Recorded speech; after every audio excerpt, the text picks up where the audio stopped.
నవీన్ మిట్టల్ కాలనీలో ఎలక్షన్కి 15 రోజుల ముందు కాపు భవనం అని 2 కోట్ల నిధులతో దొంగ శంకుస్థాపనలు చేసింది నువ్వు కాదా? మచిలీపట్నం వైఎస్ఆర్సీపీ అభ్యర్థిగా పేర్ని కిట్టు పోటీ చేస్తూ ఉన్నాడు. సీఎంతో మాట్లాడుకుని నిధులు మంజూరు చేయించుకుని పనులు ప్రారంభిస్తే వాటిని దొంగ సంతకాలు అని అంటున్నావు. నా తండ్రి కానీ, నేను కానీ, నా కొడుకు కానీ నీలో ఎప్పుడు ప్రజల్ని మోసం చేయలేదు. చెరువులో కాపు భవనం కడతాను అని చెప్పి శంకుస్థాపన చేసి గాలికొదిలేశావు అని కొల్లు రవీంద్రపై మరోసారి ఘాటు వ్యాఖ్యలు చేశారు మాజీ మంత్రి పేర్ని నాని.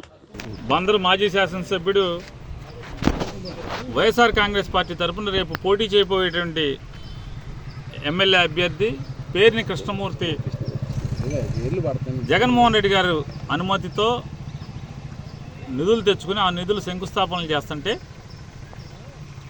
అతను మాట్లాడతాడు, ఇవన్నీ కూడా దొంగ శంకుస్థాపనలు, దొంగ నాటకాలు ఆడుతున్నారు, ఇవన్నీ మాట్లాడుతున్నారు.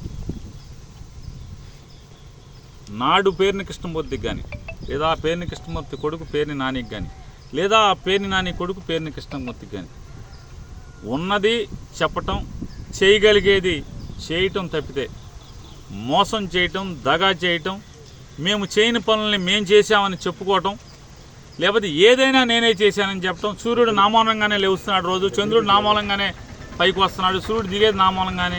ఇట్లాంటి డబ్బా కబుర్లు చెప్పేటువంటి అలవాటు మాకెవరికి లేదు, నా తండ్రికి లేదు, నాకు లేదు, నా కొడుకు లేదు. ఆయన నిన్న ఎన్నికల ముందు దొంగ శంకుస్థాపనని మాట్లాడుతున్నారు. ఈ రోజుకి మీ ద్వారా అతన్ని ఛాలెంజ్ చేస్తున్నాను.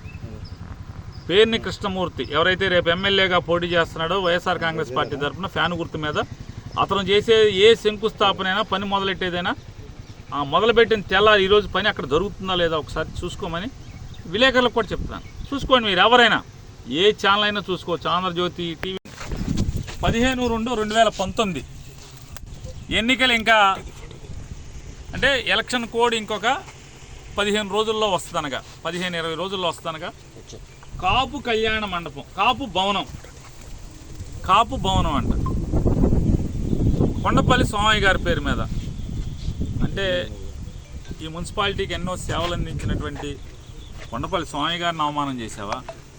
ఎక్కడయ్యా అంటే ఈ చెరువు అంట, అది ఈ కాపు కళ్యాణ మండపం ఈ చెరువు అంట.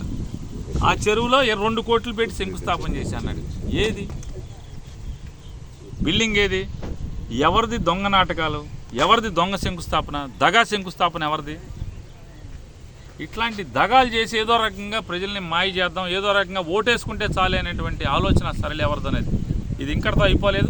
ఇంకా ఏ కులానికి ఏ దగా శంకుస్థాపనలు చేశాడో 2000 ఎలక్షన్ల ముందు ప్రతిదీ కూడా చూపించబోతున్నాం.